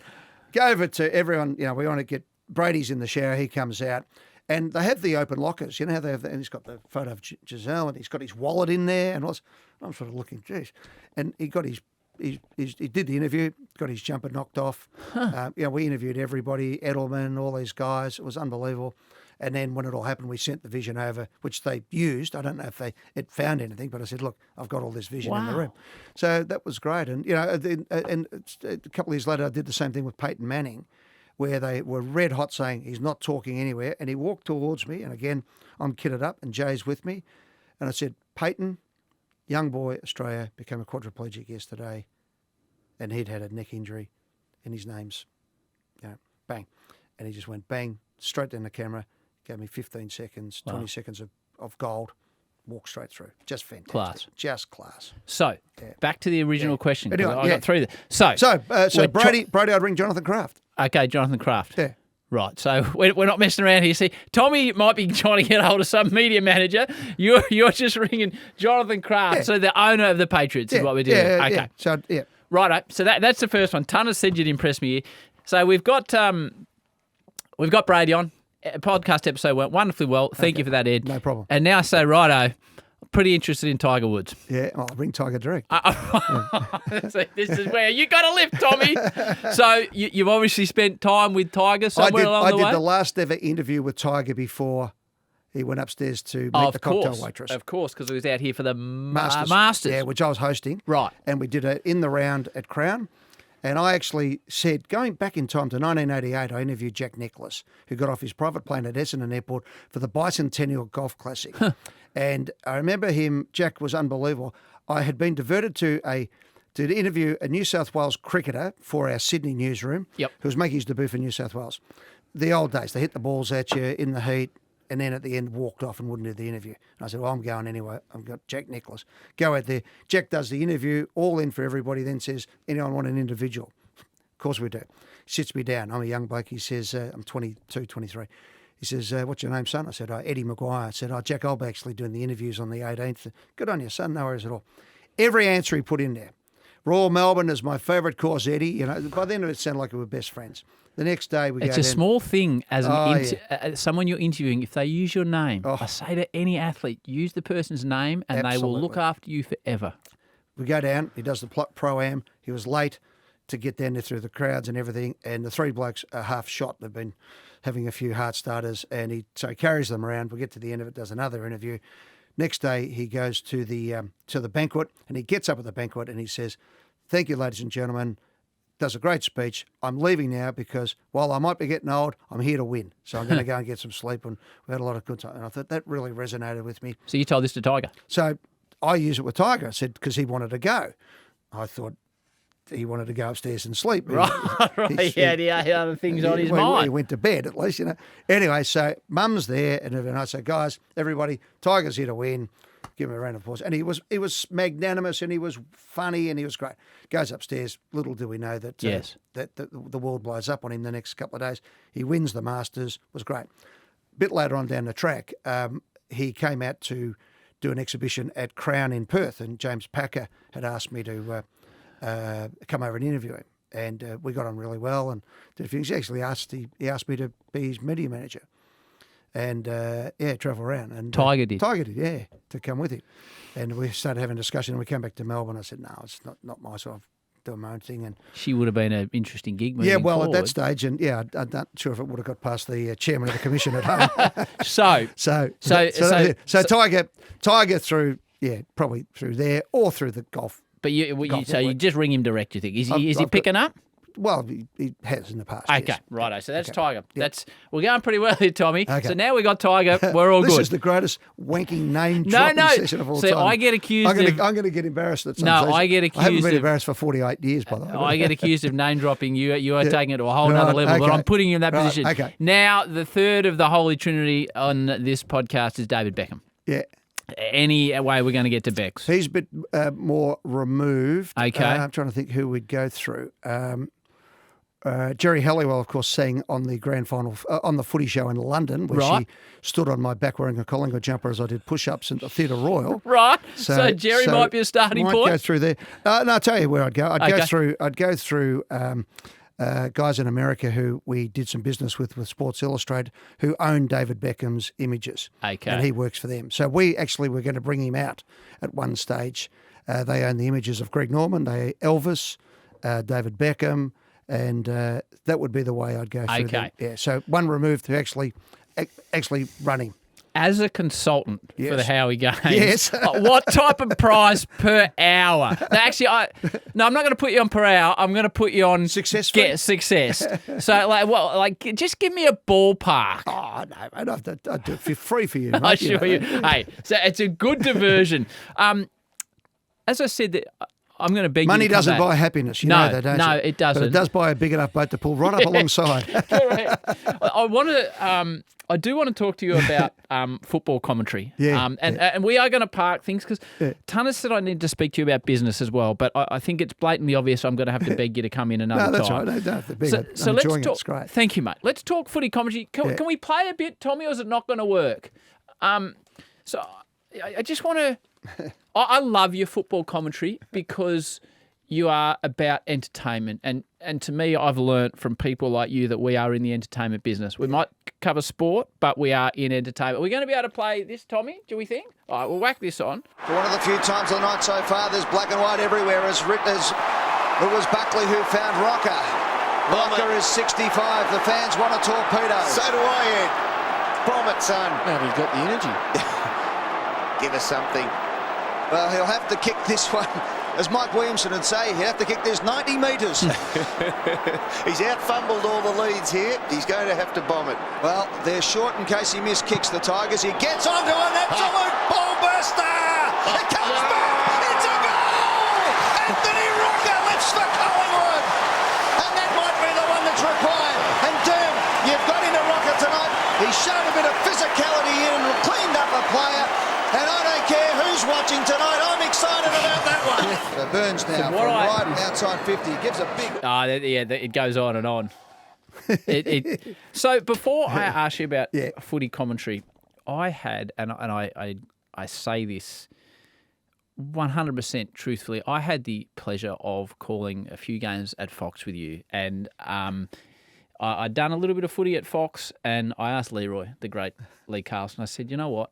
I'd love to do a game with Eddie. And you don't know this. And he said, okay, I'll put you on a game together. And I was nervous going on beforehand. And Ed, I'll never forget. And for everything you've achieved and everything people might think about you or hear about you or say about you, I honestly went to the footy. I was telling Tommy this, thinking, right, I'll just be a real backseat here because Ed's the main man. And we got there and we got the first bounce. And you said, no, you do the first bounce. I said, no. And then you said to me, mate, you take charge and I'll sit behind you, and it is something I'll never forget. And it was a massive, massive thrill for me because thanks, mate. I expected to be very much taking the back seat, and you took the back seat, which I thought was extraordinarily generous. When you're calling the footy like that's part Lou Richards style. You know, you mentioned Mike Williamson. I love the deference you have to the past when you call, but you're not constrained, Ed, by this modern approach to life, I don't know whether it's Australia, well, we can't get too excited. We can't get too excited and happy and joyful and over the top about things. And that's why I love listening to your footy commentary. And you need to be doing it again because you bring entertainment. Well, look, we invented the statistics on the footy show, Champion Data. Teddy Hopkins came in, and that's where it all started. The hardball great gets Carlton Premiership. So we did all that. So in the early years, I was very much into the cutting edge, and clearly when you're at a football club, you're really into the cutting edge of things. But for me, as I said, football has just been such an amazing part of my life. So I didn't have comics when I was a kid. I had Ted Whitten, Big Nick. Big Nick came over the other day, grabbed me from behind by the throat, and I'm laughing, and that John Nichols would even know me. I mean, I know that sounds silly now, but it's still at the Hall of Fame. John Nichols came over, put me in a headlock, and was laughing and having fun and thanking me for coming to a lunch that he invited me to. And how'd that make you feel? I'm just going, Nick, and we laughed about it. Yep. But EJ, who helped me get the footy show going in many ways, and he used to invite me into the Victorian room. Eddie, get over here, son, and all that sort of stuff. And he played a pivotal role in my life. To meet Peter McKenna. I stood on the before the bounce of a grand final one time out in the MCG. One of the first times I met Peter, exactly where he got pushed in the back and should have got the free kick in the 70 grand final. And I said to him, got a long memory. And I said to him, Collingwood fans. I said, you should have got a free kick. He said, and I was expecting Peter McKenna. Well, that's happens. Yes, he said, and Don Jolly barrack for Collingwood. He put the whistle to his mouth, and later on he said, I should have blown the whistle, and said Tuddy had knocked me out. And I'm did these guys shape your want to bring entertainment to the caper? But that's what it was. So football was the colour in my world. It was dark and it was cold in Broadie. The houses were freezing and roasting in summer, and the roads were unmade, and it was pretty tough and things. But Mike Brady, Up There Gazelle was the song track of my life. On weekend comes the time you can do whatever turns you on, go out and clear your mind. Me, I like football. But for me as a kid, playing footy even, with my mates and, the things that it gave me and, winning some trophies and things, gave me a sense of self-worth. So then to go to the big-time footy and then to get into it reasonably early. I remember one time being down at North Melbourne and I walked into Barry Cheatley's office with my brother and the table was full of money. I'd never seen more than $50, $100 in my life. And it was stacked up. So what was it? What was his role? He was the head of fundraising and at marketing. North. Right. And I remember Frank said, "What's this, Cheetah?" He said, "Fundraising, North Melbourne style." And this is when North were the big. Brass was the coach. Right. Okay. And everything. It was just paper bags everywhere. I'll tell you another one. I walked in as a young boy in 1978. Carlton had won the game, and Jezza had just been made captain coach, and they'd had a bad start to the season. Got to the grand final. No, got to the finals that year. Anyway, along the way, out at Princes Park, we go into the Carltonians room, and the smell of beer and cigarettes and all these power brokers. And Frank's telling me these are the Carltonians. Oh, right, okay, in we go. And we had to go into the boardroom of the Carlton Football Club and the board tables. I'd never seen anything. Every one of these things, Howie, was new to me. I'd never seen anything like it. And we're waiting, and in walks Jezza. Now, I'm 14. I'm trying to take a Jezza the day before in the schoolyard. Right? Jezzalenko, your beauty. And I'm looking at Jezza, who shakes my hand and does the interview and all that sort of stuff. It was unbelievable. Same year, I go and see Collingwood play in the final, first semi-final, Collingwood-Carlton. And Phil Carman got reported, the big blue in the forward pocket. Pies knocked Carlton out of the 78 finals. Of course, we played the grand final in 79. I go to the Richmond station. I'm standing there. I've got my beanie. My mum's knitted me the Collingwood scarf, and I've got my Collingwood jumper on. And I had a jacket over the top of it. And as the door shuts on the old silver train in those days, this Carlton bloke reaches in to me, and I'm 13? 13? Yeah, 12, 13. And he grabs my beanie off my head as the door shuts and throws it under the train. Oh. And I looked and I was just shattered, the tears in my eyes, and as the train pulled out, all I could see was half a dozen black and white hooped arms belting the shit out of his bloke. And I just went, these are my people. There's your people. These are my people. So that's the pie. So back to your call. So the call. Yes. Jezzalenko, you beauty, hit the boundary line. Sandy with all his calls, Bruce Mcavaney and all that type of thing. So when the opportunity come to call community radio for Harry Beitzel. So what was the first footy you called? VFA. VFA. So okay. Bruce and Phil Gibbs. So the calling team wasn't bad. It was Phil Gibbs, Rex Hunt, Bruce Mcavaney and me. Wow. And the first game that actually called where I gave the votes was to give a young bloke from Ireland called Jim Steins 3 votes playing for Paran in the grand final of the VFA second division. Was it really? And as a result of that, Melbourne brought him back. And he got the votes because my mum's Irish. Wow. He was best on ground that day. He was fantastic. But I was looking for him a bit. So that's VFA. Yeah. Obviously, I still... The next game I called, Battle of Britain. You went to London to do it? My first ever game of football that I called was the Battle of Britain with Bruce. On telly? On TV. Clarkson's just King hit 8. Yes. It's on. At the Oval? At the Oval. Bruce and I, first day ever overseas. Right. The great thing. First time you've been out of Australia? Yeah, first time ever. So the great irony of life was living in Broadmeadows is you saw all the planes coming in and landing. Right. And you could never get on one. Right. I went up to Kmart in Burwood, bought my suitcase, and we went out there. And we Kmart in Burwood? Yeah, down the road from Channel 10. And I went out and we went to Vancouver first, called Melbourne, and that was the John Ironmonger with the steak. Right. Did that. We fly into London, which I've been dreaming of all my life because Mum and Dad lived there and all that sort of thing. We turn up at the Oval. Ian Collins was trying to do something shifty at the time. And anyway, we called the game and all hell breaks loose. Can you remember? We'll play it at this point. Yeah. Like, what are you saying? Oh, Clarkson, King hit 8, and Bruce got really red hot on it. Right. And what happened? So I go down after the game. I got an interview, and I looked down. Robert Walls. This is a story no one has picked up on over the years. Okay. John Kennedy was coaching North. Yep. They went out in straight sets, and he was furious. So he's revved them up. Young bloke called John Longmire played his first game at 16. The Carlton blokes have been out on the gas, right? And they're just having fun and all this.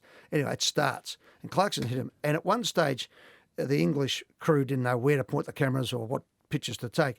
But it was Jimmy Buckley and David Rees-Jones chasing Clarkson, who was running in between the goalposts and trying to get behind the goal umpire before they stopped him. Wolsey had told him he's not to come off. And the coach, Kennedy, said he's not to come off. Really? You earn your stripes, son, and all this. And So this it made him stay out there. Johnny Law had a cut across his eye that was about 3 inches deep. So I go in the rooms to do the interviews. I go into the North Melbourne rooms first because they won and you get the interviews. And I knew a lot of the guys. Dennis Pagan was there, and it wasn't that long since I'd been sort of hanging around the club trying to get a kick at training. Anyway, I go into the Carlton rooms, and Wolsey was an intimidating figure. I'd seen Wolsey out of the corner of my eye from, where the players sit before they go to bat up in the first deck there at the Oval. Yes. He threw a walkie-talkie and it missed John Kennedy's head by an inch. If it had hit him, it would have killed him. Really? That's how the place was a tinderbox. So I go to Wolsey and we set up and he says, "Are you going to ask me about what's going on? What happened?" And I go, "I have to." He says, "Good."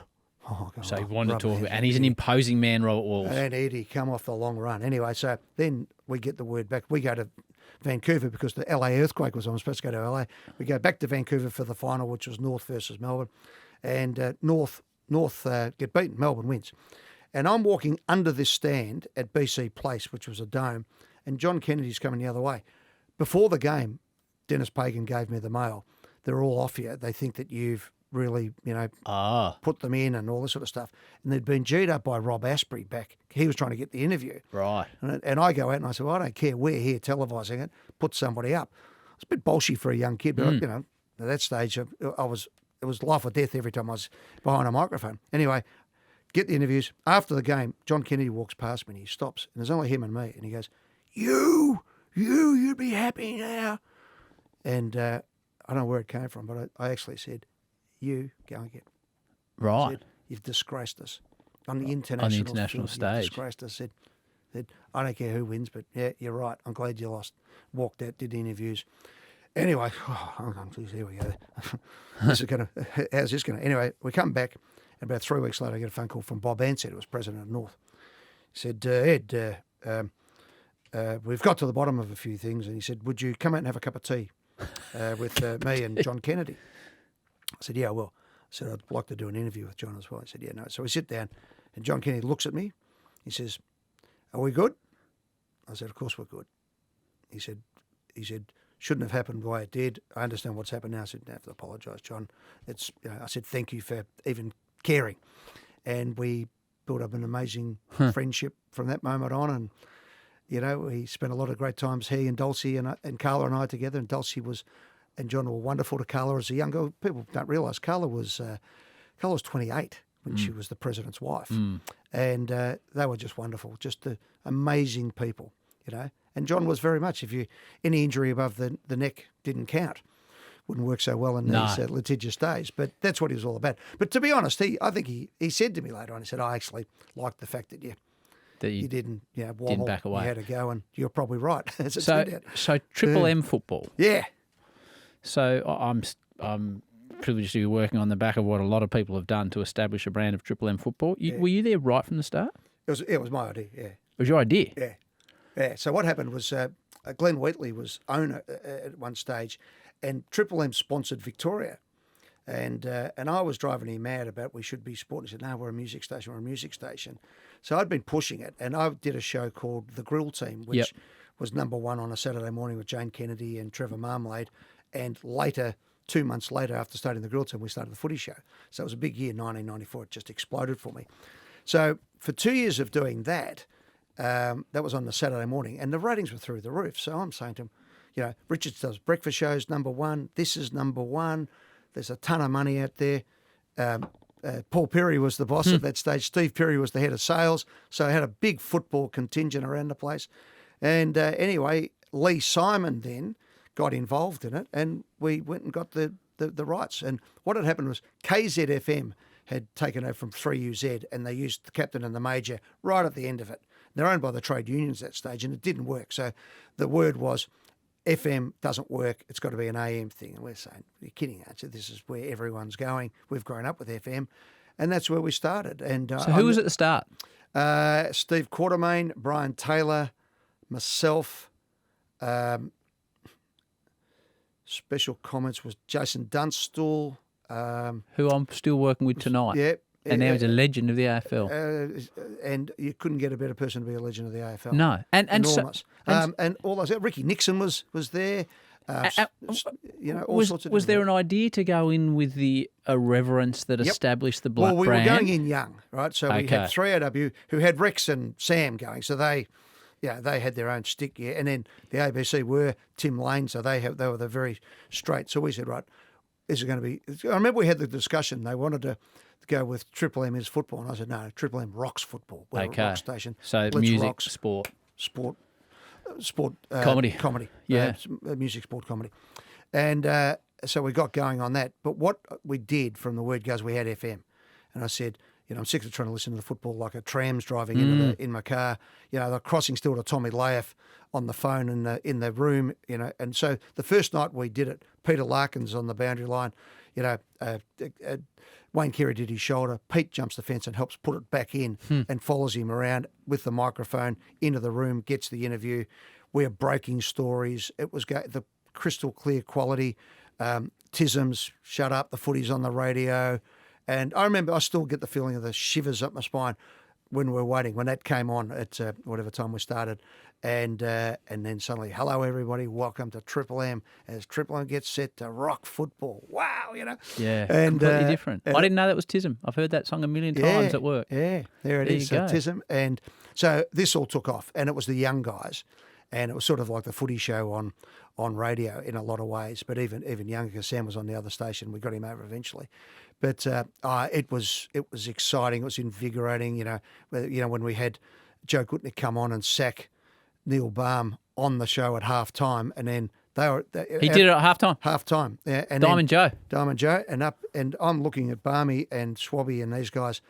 Their coach's box was next to the Triple M commentary box, sort of in the crowd. So the entire crowd are listening to us, and they're looking at Barmy. He doesn't know what's going on. So we get to the end of the game, and I went and knocked on the door and opened up, and they'd been flogged, and sort of look over going, what do you want? I said, look, you're about to go downstairs. I said, everyone's waiting for you. Wow. You've been sacked basically on air. What? I said, just hear me out. This is what he said. And I went back in, and down he went, and we had our guys down there. And but it was enormous. It was so exciting. So that was the big change. Channel 7 had a rule in those days, no nicknames. And then we started the footy show. And then, Grill Team was happening, which was football. And then the breakfast show, it was the sport was, taking off. Remember 87, football was on the ABC for 750,000. This was 1994. So 7 years later, suddenly it's the AFL And then the first prime time show, they said, no sports show works in prime time because it all been magazine shows. We do something different. We were doing a Tonight Show about footy. And Sam's a genius, so that takes off. Triple M Footy takes off. All these shows are going everywhere.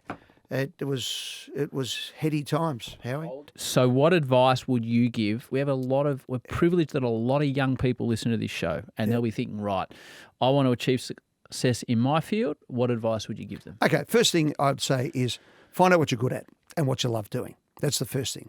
Then be really good at it. Then watch people. Like I used to get news tapes and watch the opposition, but what the camera people, what shots they got, where were we, did we miss out? Watch everything. Watch people who are better than you. Surround yourself with people who are really good, who've got ideas.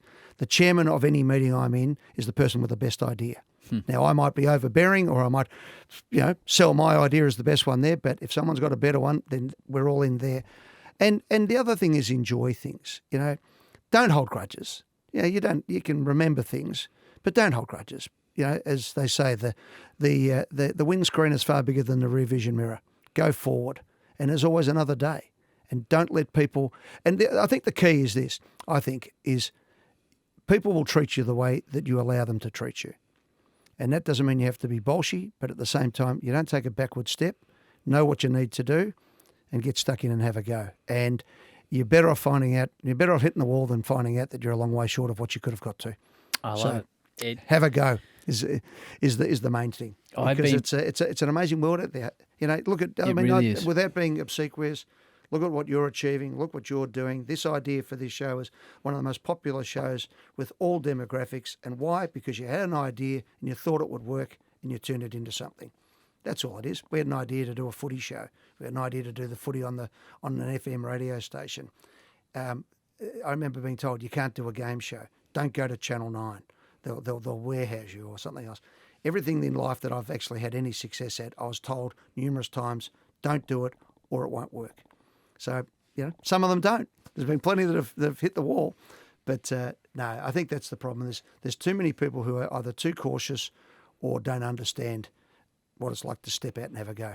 Ed, I love it. I've been privileged to sit next to all sorts of people in sports commentary boxes, but to sit next to you and call a game of footy, as I said, it meant a tremendous amount to me. It was a massive privilege. It was great fun. I enjoyed it. I remember that. Yeah, we had a bit of fun. To come in here and give us your time and you're coming back, and we'll get those numbers off you. Well done.